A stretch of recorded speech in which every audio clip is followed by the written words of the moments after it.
Assalamualaikum warahmatullahi wabarakatuh. Selamat bertemu kembali dalam pembelajaran kimia.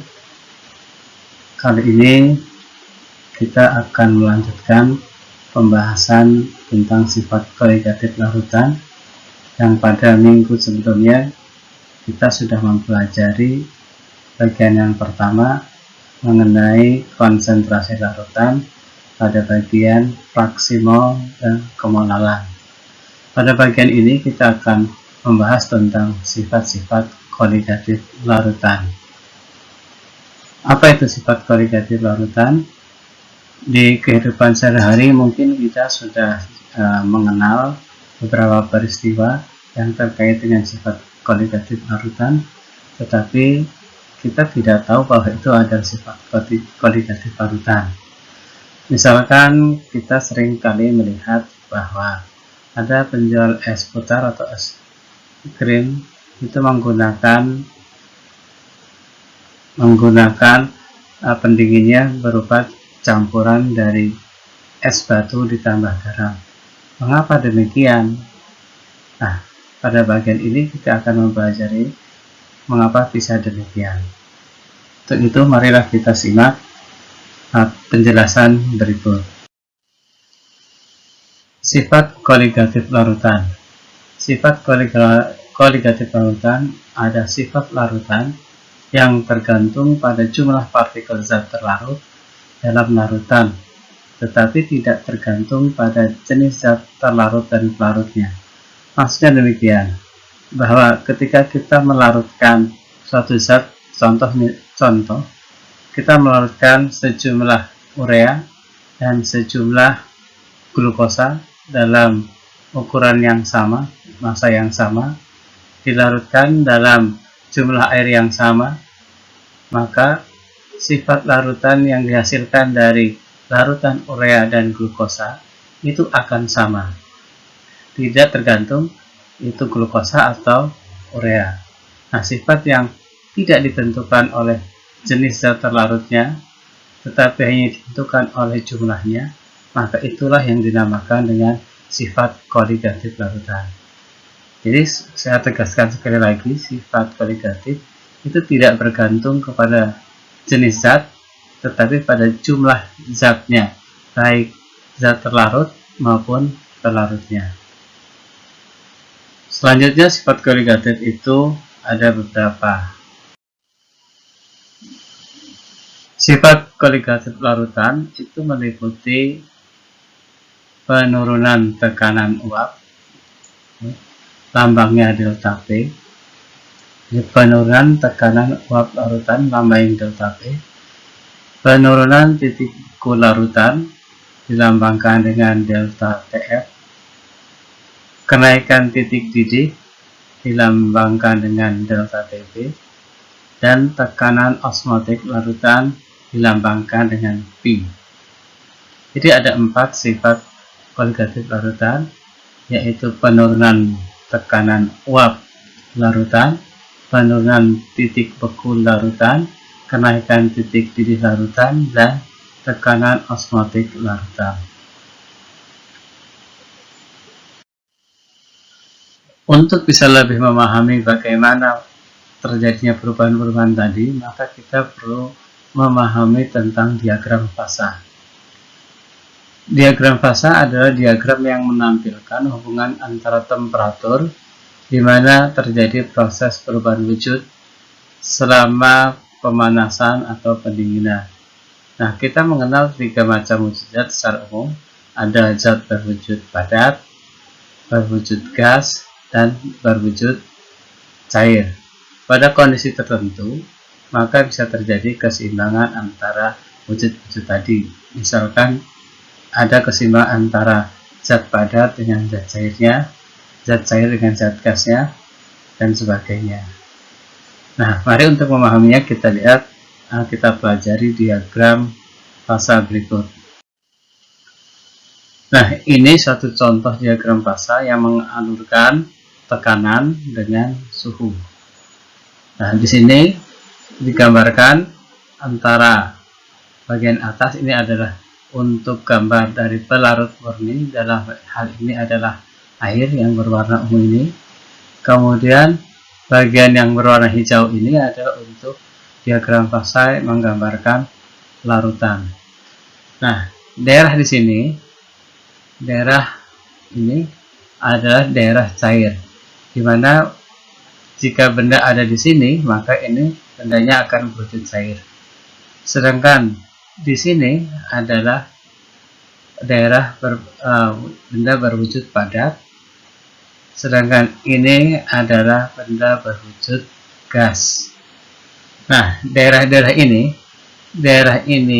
adalah daerah keseimbangan, di mana terjadi keseimbangan antara zat cair dan gasnya untuk pelarut murni. Demikian pula untuk bagian ini adalah daerah yang disebut dengan garis beku, di mana terjadi keseimbangan antara cairan dengan padatannya. Nah, kapan suatu zat itu akan berubah menjadi dari cair menjadi gas yang mengikuti pola ini. Misalkan untuk air pada tekanan 760 derajat atau 1 atmosfer, maka kalau tarik ke sini, nah, ini daerah keseimbangannya, maka kita tarik ke bawah ini suhunya, maka pada 760 derajat, pada 760 mm Hg, air itu berubah dari fase cair ke fase gas pada suhu 100 derajat. Nah, ini yang dikatakan sebagai titik didih pelarut. Dalam hal ini air. Air akan mendidih 100 derajat dengan syarat tekanannya 760 mm Hg atau 76 cm Hg. Nah, dari ini juga kita bisa lihat bahwa semakin turun tekanannya, ini kita turunkan ke sini, maka titik didih air akan semakin juga berkurang. Nah, ini menjadi sebuah alasan mengapa kalau kita ada di pegunungan yang ketinggiannya cukup tinggi, maka suhu air mendidih itu akan kurang dari 100 derajat. Karena di pegunungan tinggi itu memiliki tekanan udara yang kurang dari 760 mm Hg. Beda halnya dengan di pantai. Di pantai itu umumnya memiliki tekanan udara 760 mm Hg, sehingga air akan mendidih pada 100 derajat. Demikian juga kalau kita membaca di sini. Nah, ini adalah garis beku dan ini titik bekunya. Bahwa air itu akan mulai berubah dari bentuk cair menjadi padatan atau es pada 760 mm Hg itu pada suhu 0 derajat. Nah, ini adalah titik keseimbangan antara air dalam wujud cair dengan air dalam wujud padatan. Sehingga ketika kita misalkan membeli minuman dengan campuran es batu di dalamnya, maka minuman itu tidak akan naik suhunya selama masih ada es batu di dalamnya, karena terjadi keseimbangan antara bentuk padatan dan cairan dari air itu. Kemudian kita bisa lihat juga di sini, ini adalah titik triple, di mana air ini hadir dalam 3 wujud. Ada air yang berbentuk cair, ada berbentuk gas, dan ada berbentuk padatan. Nah, ini sekilas tentang diagram fasa khususnya untuk air. Ini daerah cair, ini garis uap, keseimbangan antara cair dan gas atau garis didih. Sementara ini adalah garis beku, keseimbangan antara cairan dan padatan. Dan kita lihat sekarang ketika ke dalam air tadi dimasukkan zat terlarut. Ini digambarkan dengan garis yang berwarna hijau. Nah, kita bisa lihat bahwa pada tekanan yang sama pada 760 mm Hg, maka di sini kesetimbangan antara cairan dan gas untuk larutan titiknya ada di sebelah kanan untuk air. Nah, kalau kita alurkan dengan suhunya, maka jatuhnya akan di sebelah kanan titik 100 ini. Sehingga di sini bisa disimpulkan karena ada sebelah kanan, maka titik didih larutan itu lebih besar dibandingkan dengan titik didih pelarutnya. Dan selisih ini yang dinamakan dengan delta TB. Jadi ada selisih antara titik didih pelarut dengan titik didih larutan, di mana titik didih larutan itu lebih besar dari titik didih pelarut, dan ini yang dilambangkan dengan delta TB. Kemudian kalau kita lihat tekanannya juga, nah di sini pada suhu yang sama, ini sama-sama 100, tekanan uap larutan itu ada di bawah tekanan uap pelarut. Berarti di sini terjadi penurunan tekanan uap yang dilambangkan dengan delta P. Sementara untuk titik bekunya, kita bisa lihat bahwa larutan itu pada tekanan yang sama, titik bekunya sini ada di sebelah kiri dari titik beku pelarut. Berarti di sini terjadi penurunan titik beku larutan yang dilambangkan dengan delta PF. Nah, itu tentang diagram fase. Nah, bisa disimpulkan bahwa untuk gambar yang berkurva hijau ini adalah daerah larutan, di mana bisa kita lihat bahwa untuk larutan mempunyai tekanan uap lebih rendah daripada pelarutnya, memiliki titik didih lebih tinggi dari pelarutnya, dan mempunyai titik beku lebih rendah dari pelarutnya.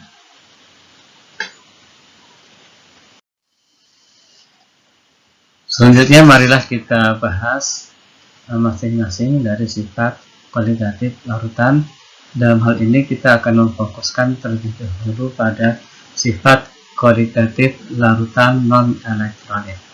Yang pertama kita akan bahas tentang tekanan uap jenuh. Tentang penurunan tekanan uap jenuh dilambangkan dengan delta P.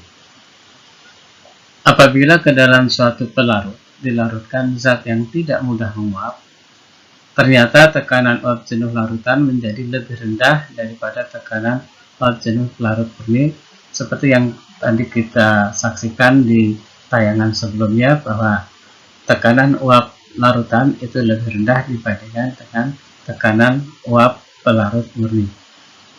Nah, mari kita lihat ilustrasi berikut. Gambar yang sebelah kiri ini adalah pelarut murni. Nah, pelarut murni ini jika kita tutup, kemudian kita taruh misalkan di luar yang terkena sinar matahari, maka akan terjadi penguapan di sini. Nah, dan menguap terus, kemudian terjadi proses penjenuhan uapnya dan dia akan kembali ke sini. Nah, banyaknya uap di sini memberikan sebuah tekanan yang disebut dengan tekanan uap jenuh untuk pelarut ini. Kemudian kalau ke dalam pelarut murni ini kita masukkan zat terlarut yang tidak mudah menguap dan bersifat non-elektrolit, maka akan menyebabkan banyaknya molekul pelarut yang bisa menguap itu menjadi lebih sedikit karena molekul-molekulnya terikat oleh molekul zat terlarut.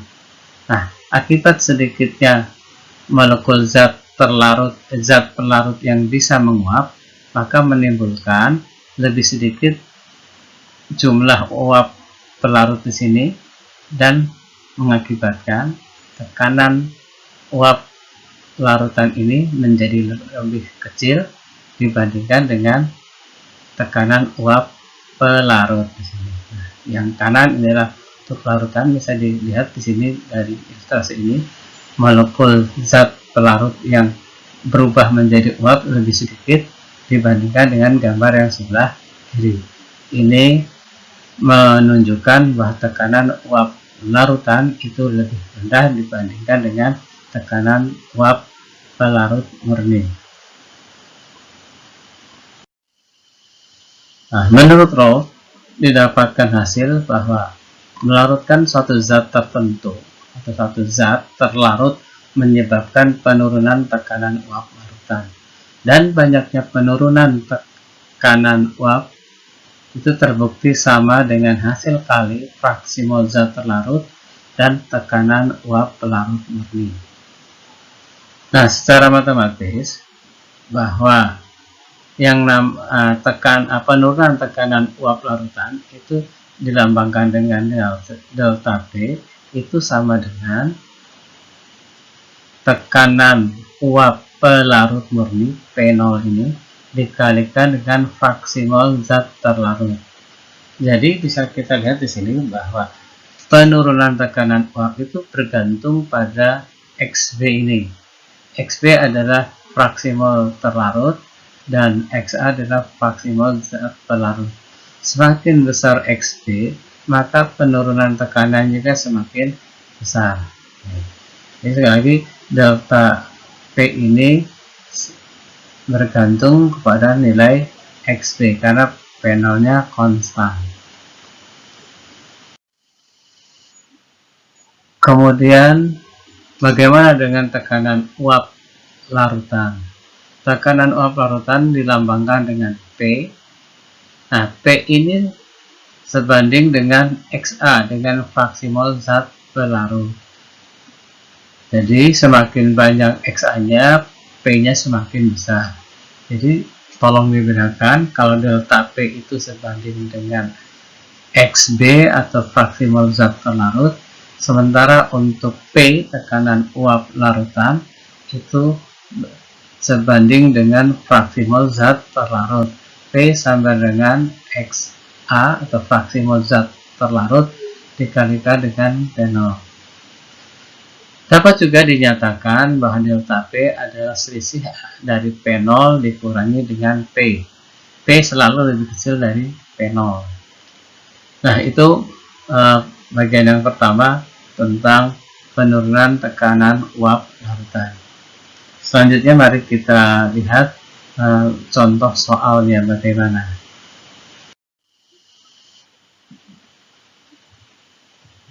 Yang pertama, fraksi mol larutan dalam fraksi mol larutan urea dalam air adalah 0,2. Tekanan uap jenuh air murni pada suhu 20 derajat sebesar 17,5 mmHg.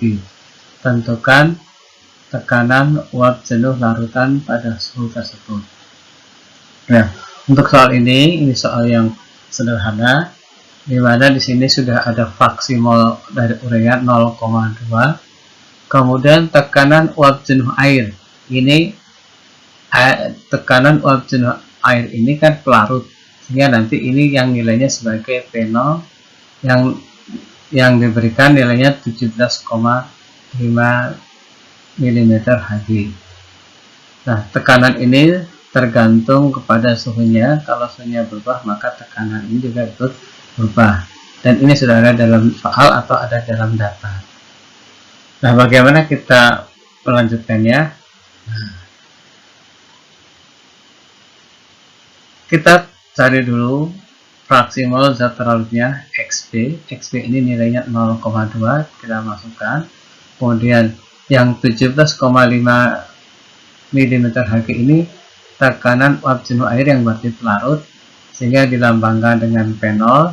Maka kita dapatkan rumusnya ada delta P itu sama dengan P0 kali dengan XB. P0 nya 17,5 mmHg dan XB nya 0,2, maka nilainya 3,5 mmHg. Kemudian yang ditanyakan adalah tekanan jenuh larutan, berarti lambangnya adalah P.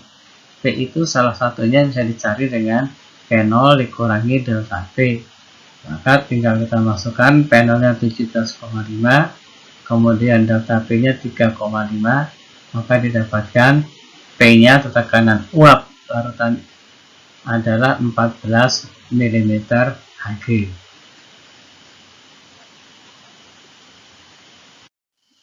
Selanjutnya kita lihat contoh nomor 2.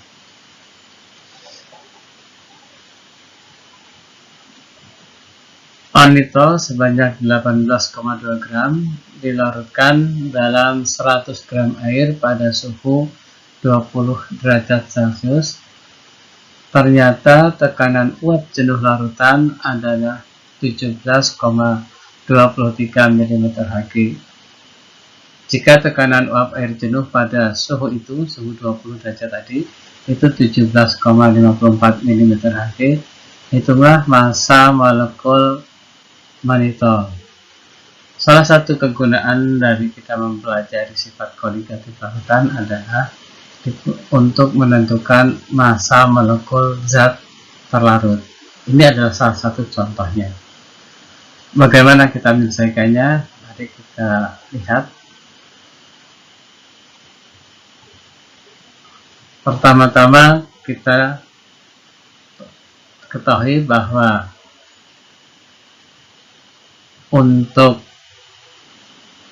massa zat terlarutnya ada 18,2, ini tertulis 18,4, nanti mohon dicatat ini seharusnya 18,2 bukan 18,4. Kemudian tekanan uap larutannya 17,23, ini masih tertulis 17,227, nanti mohon di dalam mempelajari ini jadikan 17,23. Kemudian massa pelarutnya adalah 100 gram dan tekanan uap pelarut murninya 17,54. Kemudian ini massa molekul dari zat pelarutnya, dalam hal ini air, adalah 18. Selanjutnya kita punya rumus bahwa delta P adalah P0 dikurangi P, berarti 17,54 dikurangi 17,23 didapatkan 0,31 mm Hg. Selanjutnya kita juga punya hubungan delta P sama dengan P0 dikali XP, maka XP nya adalah delta P dibagi dengan P0, ini kurang geser ke sebelah kanan ya, jadi delta P dibagi dengan P0, berarti 0,31 dibagi 17,54. Selanjutnya kita dapatkan XP nya ada 0,018, berarti kita akan, ini fraksi molnya, kita akan dapatkan seperti ini. Fraksi molnya adalah mol zat terlarut dibagi dengan jumlah mol total dari pelarut dan zat terlarut. Dan zat pelarutnya ini kita lambangkan dengan NB, kemudian pelarutnya Na, karena air massanya 100, mR 18, maka 100 per 18 ditambah NB yang akan kita cari, ini yang dapatnya 0,018. Nah, ini kalau dihitung ini. Dan selanjutnya untuk mencari NB nya kita tinggal melakukan kali silang, sehingga kita dapatkan ini sini ya, ini kita kalikan ke sini, nanti sama dengan ini, sehingga 0,018 kali 5,56, kemudian ini ditambah NB, ini bukan sama dengan, tapi ditambah NB sama dengan NB.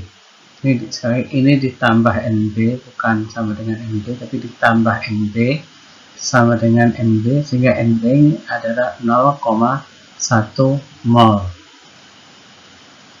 Selanjutnya untuk NB itu adalah massa dari B dibagi dengan MRB, sehingga kita dapatkan MRB ada 18,2 dibagi molnya 0,1, maka dapatnya 182 gram per mol, sehingga MR dari manitol tersebut adalah 182 gram per mol.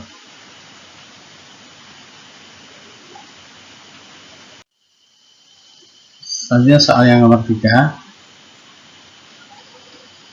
Tentukan penurunan tekanan uap jenuh larutan 10% massa glukosa C6H12O6 di dalam air jika diketahui tekanan uap air pada suhu 25 derajat Celcius adalah 24 mmHg.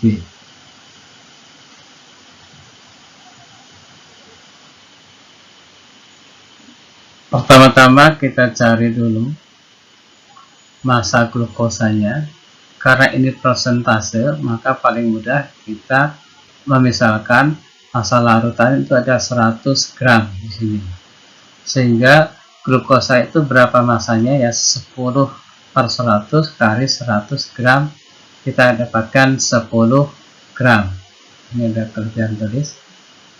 Kemudian mol glukosanya tinggal kita bagi antara massa glukosa yang 10 gram ini dibagi dengan mR glukosa 180, kita dapatkan 0,555 mol. Sementara untuk massa air adalah massa larutan dikurangi massa zat terlarutnya. Massa larutannya 100 gram, massa zat terlarutnya 10 gram, akan didapatkan 90 gram. Kemudian mol airnya tinggal kita hitung. Massa air dibagi mR-nya itu 90 gram dibagi dengan 18, kita dapatkan 5 mol. Selanjutnya kita tinggal masukkan mencari fraksi mol zat terlarutnya XP. XP adalah mol zat terlarut dibagi dengan mol total yaitu 0,055 dibagi 5 ditambah 0,055, kita dapatkan fraksi mol untuk zat terlarut ini adalah 0,01. Sehingga penurunan tekanan uapnya bisa kita hitung. Delta P-nya adalah P0 kali dengan fraksi mol zat terlarut, P0 kali dengan XP, jadi 24 kali 0,01, kita dapatkan 0,24 mmHg. Nah, itu bagian yang pertama tentang sifat kualitatif larutan mengenai penurunan tekanan uap larutan.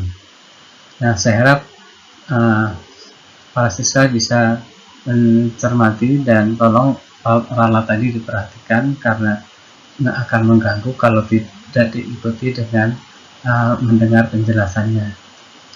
Mari kita lanjutkan pada bagian berikutnya, yaitu kenaikan titik didih atau delta TP dan penurunan titik beku atau delta TF.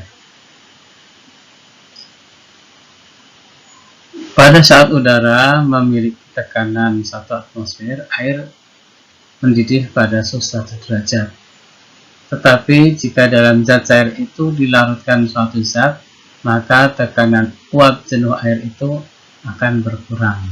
Nah, penurunan tekanan uap larutan yang lebih rendah dibandingkan dengan tekanan uap jenuh larut murni menyebabkan titik didih larutan lebih tinggi daripada titik didih larut murni dan titik beku larutan lebih rendah dibanding titik beku pelarut murni.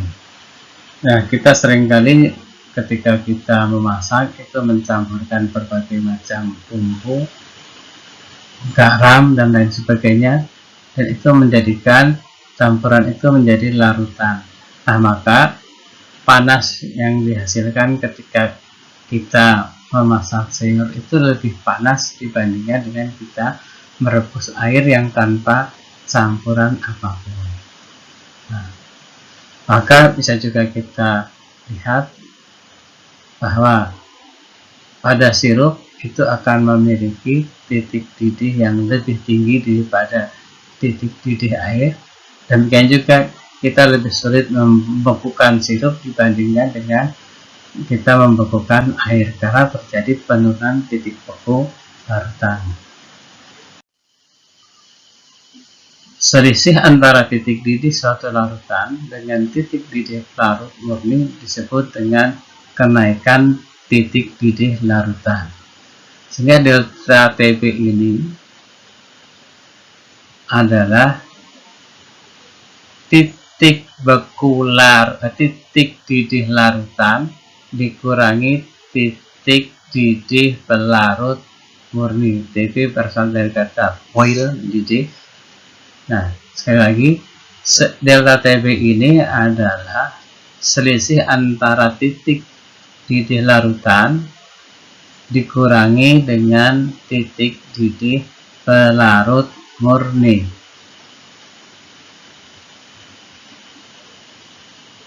Kemudian selisih temperatur titik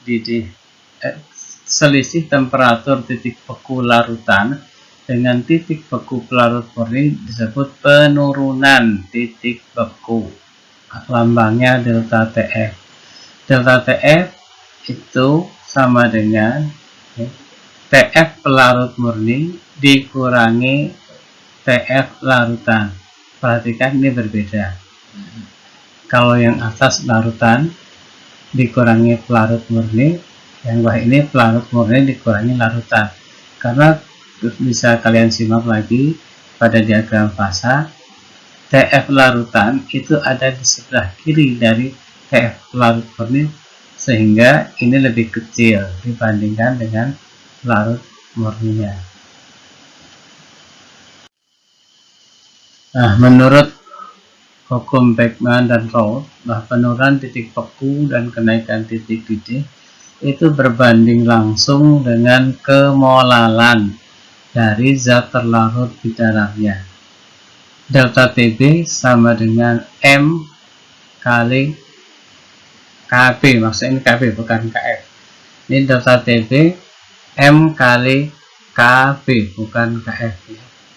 Kemudian yang ini untuk titik beku larutan, delta TF ada M kali KF.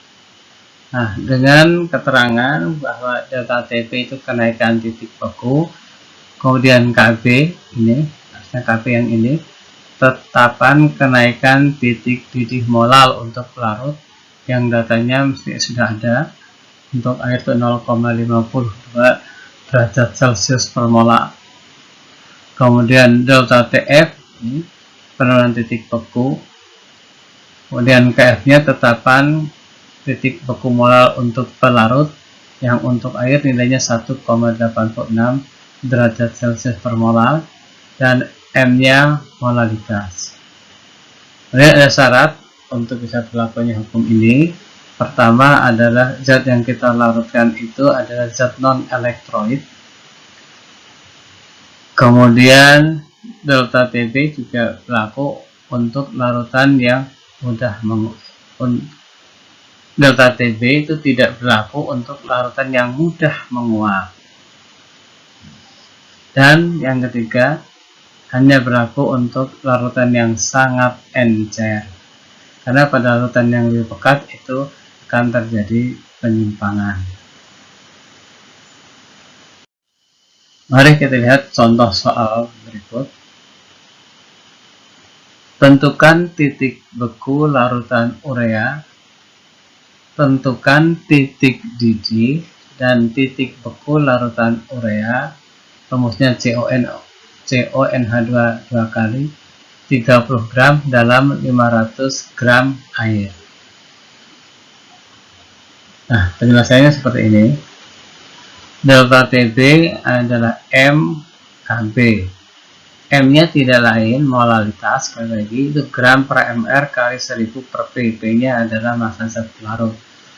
Gramnya di sini 30 gram massa dari urea, mr-nya 60, kemudian ini 1000 untuk 1 kg, kemudian massa pelarutnya adalah 500, kemudian harga KB-nya 0,52 derajat Celcius per molar, sehingga kita dapatkan jika dihitung nilai delta TB-nya ada 0,52 derajat Celcius. Ini delta TB-nya. Maka titik didih larutan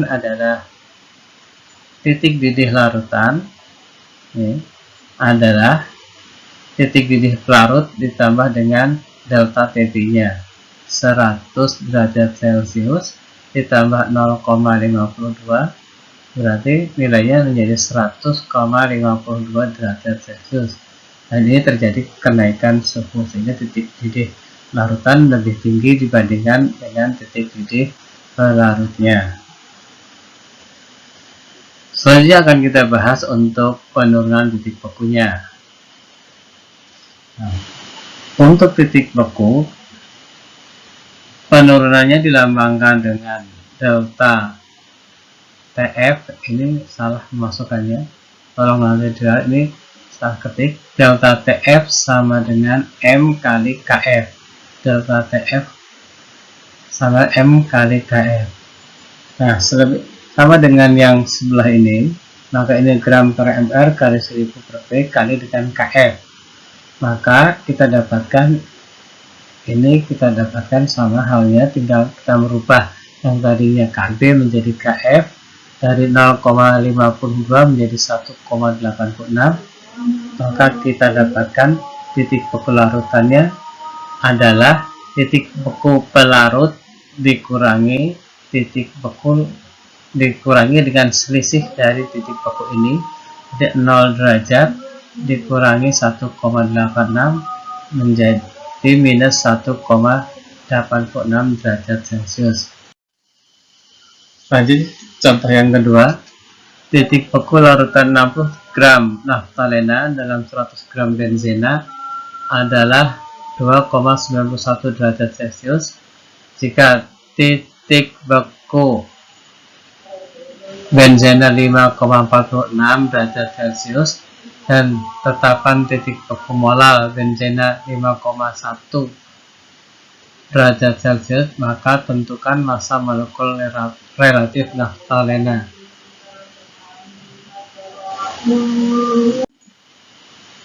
Untuk menjawab soal ini, mari kita lihat uraian berikut. Pertama, kita tahu bahwa delta TF adalah atau sama dengan MKF. Delta TF adalah massa benzena dibagi MR kali 1000 per P kali KF. Nah, delta TF-nya adalah ini. Delta TF-nya adalah titik beku benzennya 5,46 dikurangi dengan titik beku larutannya ini.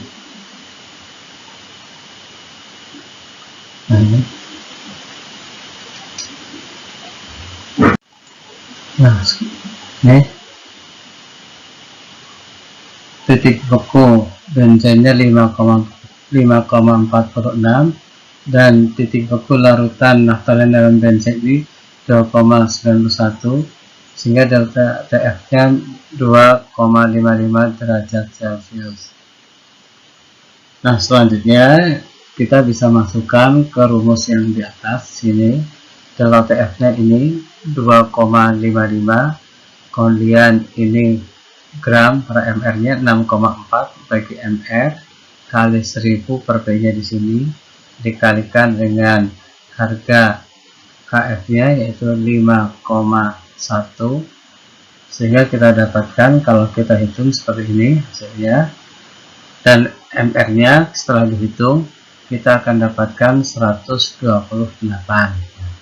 Ini kita masukkan sekali lagi, ini adalah massa dari zat terlarutnya, ini mr yang kita cari, ini ada 1000 karena 1 kg 1000 gram, kemudian ini massa zat pelarutnya 100 dan ini nilai KF untuk zat pelarutnya 5,1.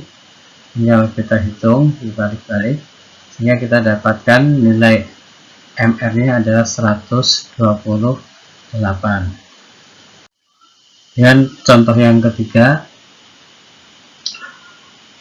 berapa berat gula yang harus dilarutkan untuk menaikkan titik didih 250 ml air menjadi 100,1 pada tekanan 1 atmosfer jika mr gula 342 dan KB-nya 0, KB air untuk soal ini ada 0,5 derajat Celcius per molar. Nah, kita tahu bahwa rumus TB ini delta TB adalah massa per mR kali 1000 per P kali KB. Delta TB-nya kita dapatkan ini titik didih larutannya adalah 100,1 dan kita tahu pada 1 atmosfer air itu akan mendidih pada 100 derajat Celcius, sehingga delta TB-nya 0,1 derajat Celcius. Dan kita masukkan ke dalam rumus yang di atas akan menjadi seperti ini. Massa gula per 342 kali 1000 per 250. Nah, ini kita masukkan langsung, walaupun ini volume, karena kita tahu bahwa air itu memiliki massa jenis 1 gram per mili, sehingga untuk air walaupun ini volume, maka bisa kita aplikasikan ke sini langsung, karena 250 ml air itu setara dengan 250 gram air. Nah, baru dikalikan dengan KB yang ada di sini, sehingga kita dapatkan dari sini kita akan mendapatkan nilai massa gula yang kita cari adalah 17,1 gram. Jadi berat gula yang harus kita larutkan ke dalam 250 ml air atau 250 gram air agar suhu larutan tadi menjadi 100,1 derajat Celcius adalah 17,1 gram air. Nah, demikian tadi pembelajaran kita untuk sifat kualitatif larutan. Untuk bagian yang kedua tentang penurunan tekanan uap larutan, kenaikan titik didih larutan, dan penurunan titik beku larutan. Semoga apa yang kalian pelajari, yang bisa saya sampaikan, bisa kalian pelajari. Dan jangan lupa untuk melanjutkan dengan mengerjakan tugas atau tes yang disediakan pada LMS sekolah. Tetap semangat, selamat belajar. Terima kasih. Assalamualaikum warahmatullahi wabarakatuh.